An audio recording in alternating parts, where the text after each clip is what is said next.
photographers. Quick video on how to clean your filters. Pretty self-explanatory really. Mine's a homemade filter. These are just two vortexes coupled up. If you look at some of the other videos, you'll see what I've done here. These two, this is my mechanical filter, it's a vortex for all the debris collects at the bottom, but I made this brush bucket.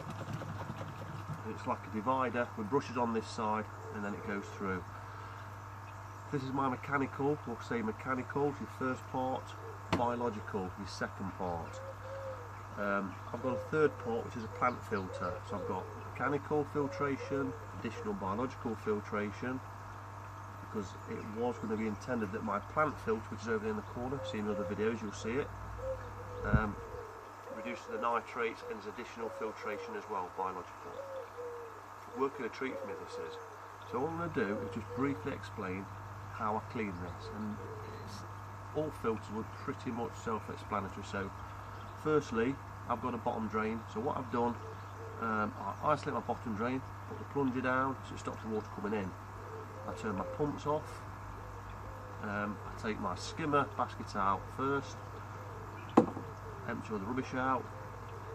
I do not touch the biological filter. If you can just see in there briefly, look, you can see I've got an air stone in it just to get some air in there, and that's pretty clean. That's just Japanese matting in there, and that's relatively clean. I might take that out there every few months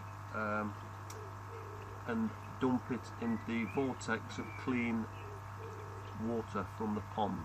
So it's pond water dipped in, and that's all I'll do. I'll never rinse it out, that's all I do. So very rarely touch that.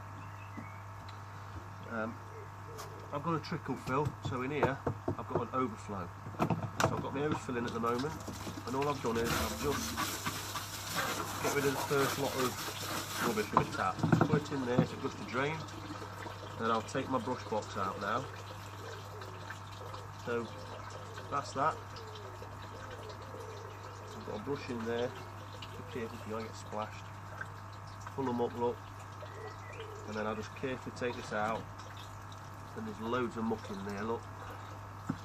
And all I'll do, finger over the end of the hose,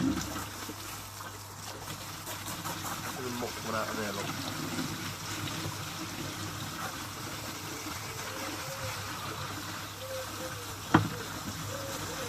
Give it a blast in. With tap water.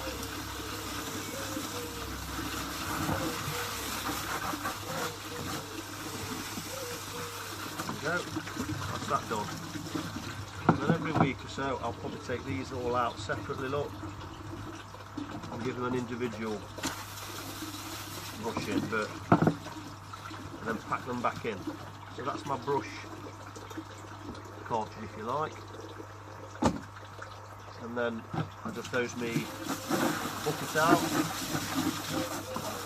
What I'll do for the purpose of this video is show you what I've done. So that now is just a standard Gamitsu vortex. So it just flowed into there. What I was finding, a lot of the debris was surfing to the surface, the lighter stuff was flowing through. So I built this bucket. Got a bucket, standard round bucket.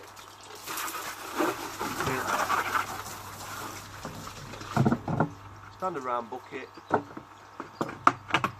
That is the downpipe hole size. Got a plastic adapter, so that pushes through, and that's what fixes to the connection to my next vortex. Then inside, all I've got is some 2 strips of 2-inch polycarbonate siliconed to the side. So I've got my wall.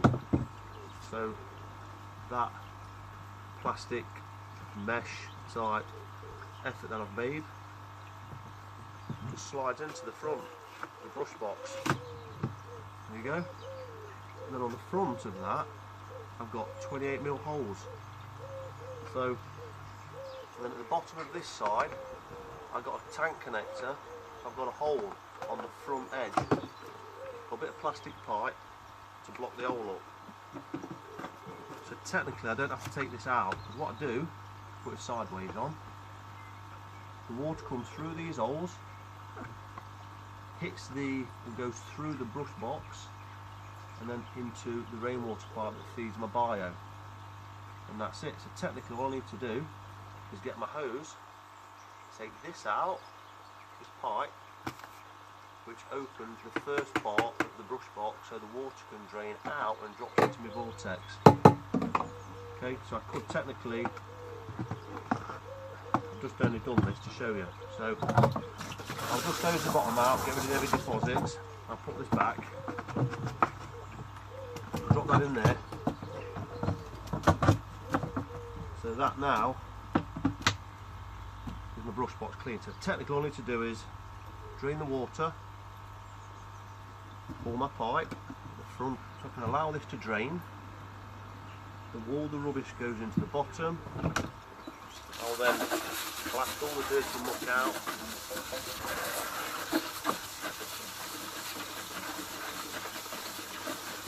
You can see all the bits coming off when you see it inside. And that, technically, would be about it. Quite amazing, all the bits that come off. I only put these two in as like a additional on the corners because I didn't want the muck coming around the side and, you know, skipping the brush box. And then what I would do to finish off is every day anyway I dump this vortex and fill it back up, purge the bottom drain. I'm not going to drain a tee off my bottom drain, which is a bit of a shame, but I'll do that again in the future. So I open the bottom drain, that's pulling all the muck out of the bottom drain now. This is filling, and I will turn it off, allow it to drain, and I'll do that a couple of times. My bottom drain is only 1.5 meters long, so it's very short. It's not long. So I don't need to pull much water to clear it. Okay, so that's about half empty now. Keep that going. I'll just give these a brush off over the ear line here.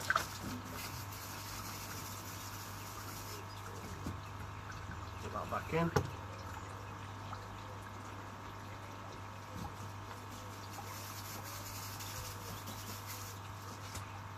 Back in. That's empty. Purge it again. Pulled my plunger out. Open drains filling. That's full. Off again. Drain.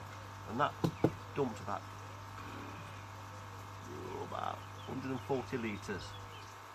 If you do that every day, you've removed 140 litres of water. I've got trickling in, so that will fill back up.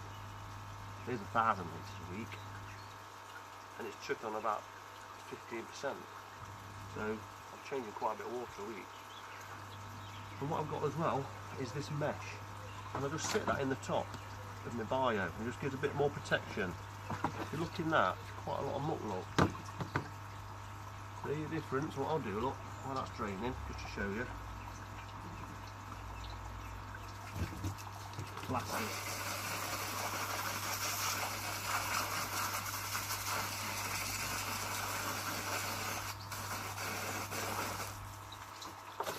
There we go. Put that back in. And that's it. Plunger open. Drain shut.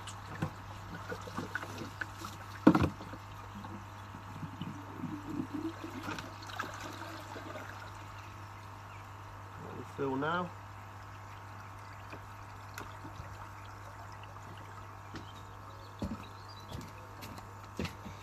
And then put the pump back on.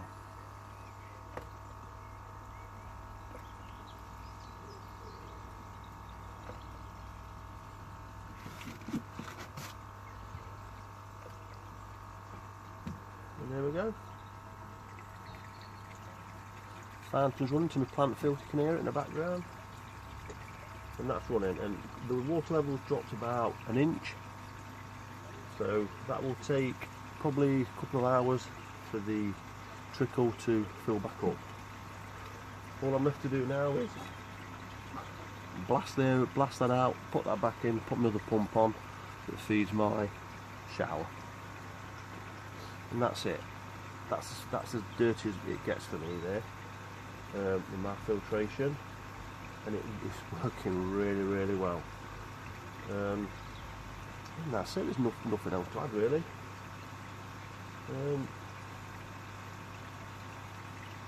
No, that's it. Hope you enjoyed that. Just explains the filtration a little bit more of what I do here. So that gives you a bit more idea. I'm just going to chill now, finish my gin and tonic off, fill the feeder back up, clean that, put that back, get that running again. And I made that for bits off my garden, okay? It's just about adapting, and I change it to make it suit me and make it work better and cleaner. And my pond is really clean. The only problems I do have is with blanket weed now. Get the shade on very quick, and in the future I'm hoping to build a pergola over this that's got like a Japanese type theme. But that's stuff for the future. That's why I've got this horrible netting on at the minute. It's not ideal, don't like it, but you know, it's shading. So, and just to add, this system has got no UV. I've been running this system now for 2 years and there's no UV. The only treatments I do use, I've used Parasite in the first year, PP'd twice, Parasite, and then I used Cloverleaf. I found awesome. I used Aquasource last year. It weren't as effective for me, don't know why. But Cloverleaf this year on the blanket weed, within hours, days, I could see a huge difference. The only downside, it's not, because it gets turned into like a sludge, and you have to clean your filters out every day, skim it every day, maybe sometimes twice for about a week. And since then it's been awesome. It's absolutely spot on. I do get a bit of criticism because I do like PP. I've never had any issues with PP at all. Never had any adverse reactions with the koi. The koi unaffected, just not affected at all. And I kind of think a bit preventive. I know people say wait for an issue occurs, but I'm getting to a point where I'm thinking, shall I do a treatment end of summer, autumn, going into winter, and then coming out of winter, going into spring. So that would be 4 PP in, PP, 7 days later PP, spring, and the same in autumn. And just keeping it clean, keeping your filters clean, okay? But that's just me with a PP. You do what you want. A lot of people use chemicals. I've not used any yet.